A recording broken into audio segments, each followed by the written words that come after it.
तो जैसा कि मैंने आप सभी को बताया था कि भाई हम लोग जा रहे हैं एक बहुत ही अच्छे से बच्चे की शादी में, जिसकी शादी में जाने का मेरा बहुत शौक था। और हल्का सा तैयार हुआ, मैंने ब्लेजर वगैरह नहीं लिया, बहुत ज़्यादा ठंड नहीं है, वेस्ट कोट डाला है सिर्फ।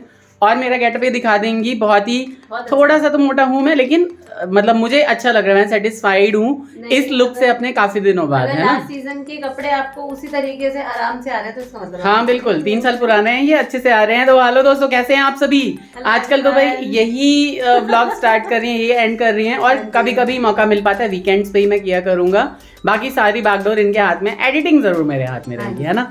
तो पार्टी में जाके दिखाता हूँ मिथिला कल्चर की शादी किस तरह से होती है, और अगर रुकने का टाइम मिला तो रिचुअल्स वगैरह भी दिखाऊंगा, अदरवाइज मैं वरमाला तक तो हमेशा ही रुकता हूँ, है ना। तो बने रहिए व्लॉग में एंड तक। तो यहाँ देखिए अपने लुक को परफेक्ट करते हुए, ये है इनका फुल लुक। हाँ, मैंने क्या किया है, लोफर्स डाले हैं, एंकल साइज का जो मैंने सॉक्स डाला है, फॉर्मल्स डाले हैं, अपने जो पैंट डाली है, और उसके बाद फिर मैंने शर्ट डाल के और ये वेस्ट कोट डाल लिया है, घड़ी डाल ली है, रिंग तो मैं पहनता ही हूँ वैसे भी। और ये जो शर्ट है ना, ये बहुत ज्यादा पुरानी है, लेकिन ये बहुत अच्छी लग रही थी, इसका कलर मुझे बहुत अच्छा लग रहा था, कलर की वजह से मैंने कहा भाई आयरन कर दो जल्दी से, मैं यही पहन के जाऊंगा। लुक कैसे लग रहा है जरूर बताइएगा, जरूर बताइएगा।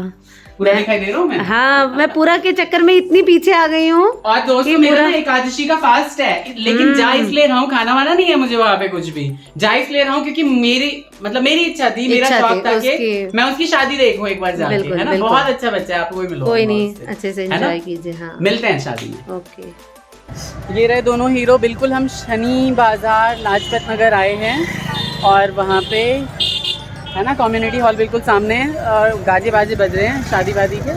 तो चलते हैं आप लोगों को, हाँ बिल्कुल बिल्कुल मिलवाते हैं। यही है भैया मैं। बहुत ही अच्छे से मैं मिला अमित से, और बहुत अच्छा लगा, मतलब हमेशा से ही मेरा था कि इसकी शादी होगी तो मैं ज़रूर जाऊंगा, नॉर्मली इतनी इच्छा नहीं रहती है। तो बहुत ही सारे लोग मिले अमित की शादी में, ढोल नगाड़े और ढोल ताशे काफ़ी दिनों बाद सुनने को मिले। मैंने ये वॉल्यूम जो कम नहीं किया है, मैंने रहने दिया है वॉल्यूम भी, और मैं वॉइस ओवर भी कर रहा हूँ। लोग मुझे ज़बरदस्ती खींच रहे थे नाचने के लिए, एकादशी होने के कारण मैंने डांस नहीं किया, क्योंकि शोभा नहीं देता कि आप फास्ट में एकादशी के सबसे बड़ा व्रत माना जाता है और आप डांस करो। लेकिन मैंने डांस रिकॉर्ड करने की कोशिश ज़रूर की। लोग बहुत ही अच्छे से, जैसे होता है ना कि दोस्तों की शादी में एकदम बावले होके नाचते हैं, तो इस तरह से डांस वांस कर रहे थे, बहुत ही अच्छा लगा। रिकॉर्ड करने की कोशिश बहुत सारी चीज़ें की, लेकिन पता है आपको इतने सारे लोग मिल गए ना कि उनसे बातें करते हुए मैंने रिकॉर्डिंग ही ज़्यादा नहीं की।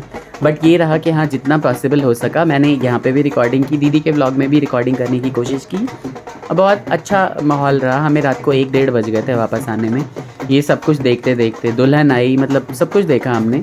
बट ये हुआ कि हम ज़्यादा देर तक रुक नहीं पाए, क्योंकि 1 ऑलरेडी बज गए थे, 1-1:30।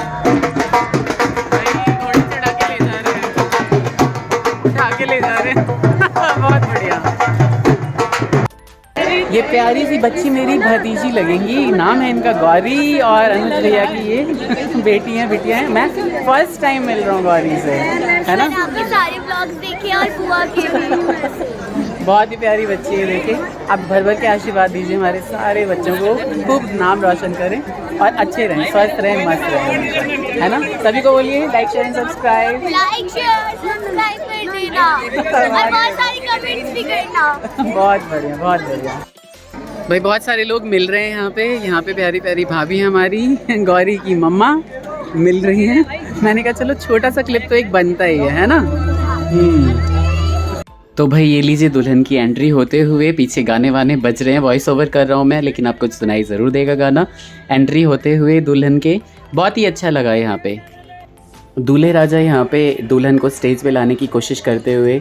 हमारे यहाँ मिथिला समाज में जो शादियाँ होती हैं ना भाई, लोगों को बहुत ज़्यादा कई बार ना डिस्टर्बिंग हो जाती हैं, इस वजह से कि लोग ना एकदम आगे पीछे घेर के खड़े हो जाते हैं, और दूल्हा दुल्हन को ना अच्छी फ़ोटोज़ भी नहीं क्लिक करने देते होते, इतना ज़्यादा नज़दीक आ जाते हैं। थोड़ा सा डिस्टेंस मेंटेन करना चाहिए हमेशा, और मैंने तो डिस्टेंस मेंटेन करके और उसके बाद फिर फ़ोटोज़ वगैरह ली, रील्स वगैरह बनाए, जो सारी मैं धीरे धीरे डालता रहूँगा, है ना। जोड़ी कैसी लगी आप ज़रूर बताइएगा, और भर भर के आशीर्वाद दीजिए सुंदर सी जोड़ी को, है ना। फ़ोटोग्राफ़र्स और वीडियोग्राफ़र्स दोनों यहाँ पे इतनी ही ज़्यादा परेशानी हो रही थी अब फ़ोटोज़ लेने में। लोगों को बताया जा रहा था भाई थोड़ा सा खिसक लो, थोड़ा सा खिसक लो, कोई खिसकने को तैयार नहीं था।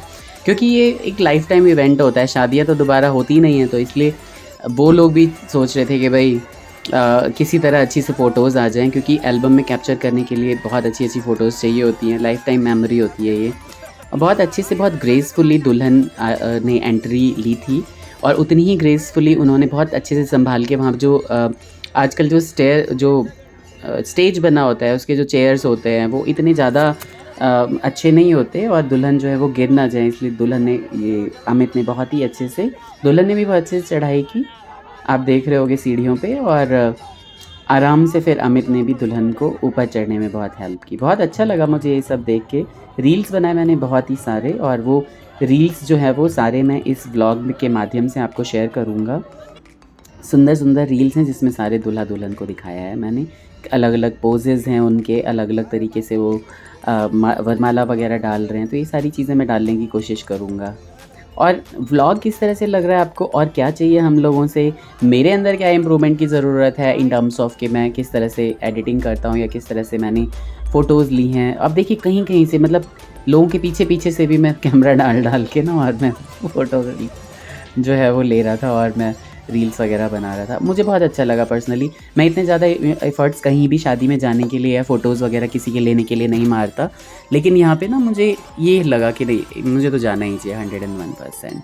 तो देखिए बहुत ही सुंदर वरमाला। और जैसा कि शादियों में कई बार देखा जाता है कि यहाँ तो दूल्हा ही नहीं डालता रहता है, लेकिन ये तो देखिए कि दुल्हन की जो सहेलियाँ हैं उन्होंने कैसी शरारत की। ये देखिए, आहा, मतलब डालने ही नहीं दिया, दुल्हन को ही पीछे खींच लिया। तो इस तरह की चीज़ें जो है ना वो माहौल को बहुत ज़्यादा खुशनुमा बना देती हैं।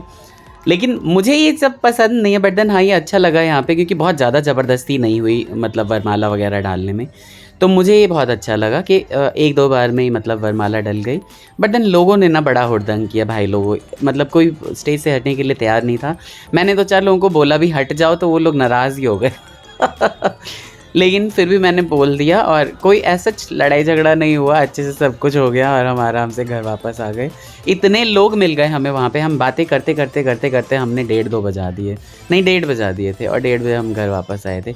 5-7 मिनट का ही गाड़ी से रास्ता है जहाँ पे वेन्यू था। बहुत अच्छे से हम लोग आ गए घर पे, और घर पे आने के बाद फिर दीदी को मैंने बोला बहन यहीं सो जा, और दीदी भी हमारे साथ ही आ गई थी। फिर उसके बाद तो फ़ोटो सेशन हुआ दुल्हन का दूल्हे के साथ। हम लोग फ़ोटो नहीं ले पाए, क्योंकि पता नहीं, लोग हमारे यहाँ रिचुअल्स इतने होते हैं मिथिला में कि जैसे ही पहले परिछन होगा, और उसके बाद फिर मतलब एक आज्ञा लेते हैं, वो चीज़ें होती हैं, उसके बाद फिर बहुत सारी चीज़ें होती है, मतलब इतने सारे रिचुअल होते हैं कि आप सारी रात जो है ना यही सब चीज़ें करते रहते हैं। तो यहाँ देखिए एक बिटिया भी हमें मिल गई। सो हियर मीट छवि, हमारी बिटिया हैं, और मुझे लगता है कि ये जो रीयूनियन है ना, इस शादी में बहुत सारे लोगों से हम मिले हैं, और अब रेगुलर आना जाना होता रहेगा। और ग्रेजुएशन कर रही है बिटिया, और इसके अलावा फ्रेंच में ये मास्टर हैं भाई, इन्होंने सर्टिफिकेट कोर्स किया हुआ है, ये डिप्लोमा लिया हुआ है स्विस स्कूल ऑफ लैंग्वेज से। और केशव भाई, कनाडा की जो लैंग्वेज है ना, मुझे लगता है कि केशव को भी सीखनी चाहिए, ताकि वहाँ पे अगर कभी माइग्रेशन करना हो ना, अगर मन करे तो बहुत ही ज़्यादा दिक्कत ना आए किसी को भी, क्योंकि 10% जो है ना वो वेटेज मिलती है आपको अगर फ्रेंच स्पोकन होते हैं, अगर आपको, है ना। तो देखिए मतलब हमारे बच्चे इतने बड़े बड़े हो गए, आप ये लगा लो। बहुत ही अच्छा लग रहा है मुझे मिलके। छवि को बुलाते हैं किसी दिन घर पे, है ना। से like, share and subscribe. So do like, share and subscribe his channel. He is really hardworking. Okay. Thank you. आ चुके हैं हम घर भाई लोगों। इतना लेट हो गया कि मैंने गोलू और अंकल जी को बोला कि आप लोग सो जाओ, क्योंकि मामा जी के चक्कर में तो दुनिया भर से बातें, और बहुत सारी सहेलियां, इतने लोग मिले, आज का दिन सफल हो गया, ऐसा लग रहा है कि इतने सारे लोग हमें मिले, बहुत अच्छे अच्छे लोग, कई दिन मतलब कई सालों बाद मिले, तो बहुत ही अच्छा लगा। बिल्कुल, है ना। तो ये व्लॉग आपको जैसा भी लगा हो, प्लीज़ जो भी नए हैं वो लाइक, शेयर एंड सब्सक्राइब करिएगा, है ना। और इसी तरह से बहुत सारी इंटरेस्टिंग चीज़ें आती रहेंगी। अब तो शादी का मौसम शुरू हो गया है, तो बहुत सारी शादियों में जाने का मौका मिलता रहेगा, आपको सारी चीज़ें दिखाएंगे। वहाँ पे थोड़ा ज़्यादा लेट हो रहा था, अदरवाइज अगर सैटरडे की शादी होती तो मैं पूरा रात रुक के ना और आपको सारे रिचुअल्स दिखाता मिथिला। और वो भी भाई की ही शादी थी हमारी। बिल्कुल, वो भी भाई की, मतलब मौसी अपनी चाची की बहन यानी मौसी के ही लड़के की थी, तो सारे अपने गांव के जो होते हैं वो भाई बंधु ही होते हैं, और वो लड़का बहुत अच्छा है, इसलिए मैं गया था उसकी शादी और में। टोली हम लोगों की ना टोली मंडली मिल गई थी, तो बिल्कुल। आने का ही मन कर रहा था। मन नहीं कर रहा था। अभी क्या है कि एकादशी है, मेरा ना गला सूख रहा है, जाके पानी पीऊँ। आप लोग अपना ख्याल रखिए, take care, bye bye, bye. Radhe Radhe. Radhe.